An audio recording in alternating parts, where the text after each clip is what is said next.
আসসালামু আলাইকুম এভরিওয়ান। আজকে একটা জিনিস নোটিস করলাম, রিয়ালাইজ করলাম। সেটা কি জানেন? মাঝে মাঝে নিজেকে গিফট দিতে হয়। গিফট দিলে কিন্তু মন ভালো হয়ে যায়, প্লাস মোটিভেটেড হয়ে যায় আমরা, এবং ইন্সপায়ারিং লাগে।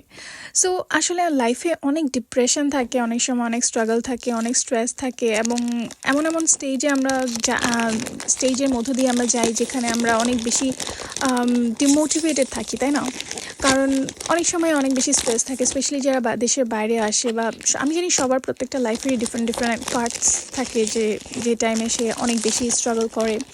সো এই টাইমটাতে আপনি যখন অনেক প্রেশার নেওয়ার পরে আপনি যখন নিজেকে ছোটোখাটো একটা গিফট দিবেন, তখন কিন্তু আপনার মধ্যে আরও বেশি পজিটিভ এনার্জি কাজ করবে।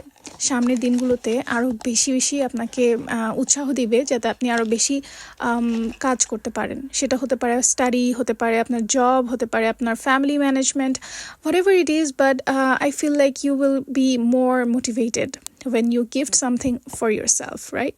So এই যে আজকে দুটো গিফট আমি কিনেছি আমার নিজের জন্য।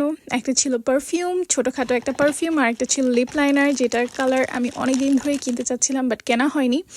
সো ফাইনালি নিজেকে গিফট দিয়েছি। So I will suggest everyone that please do something for yourself, buy something for yourself, gift something to yourself, and be always confident, positive, and never be demotivated and never lose your hope.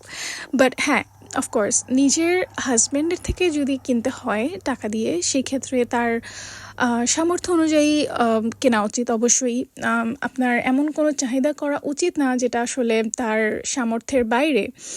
So এটাই।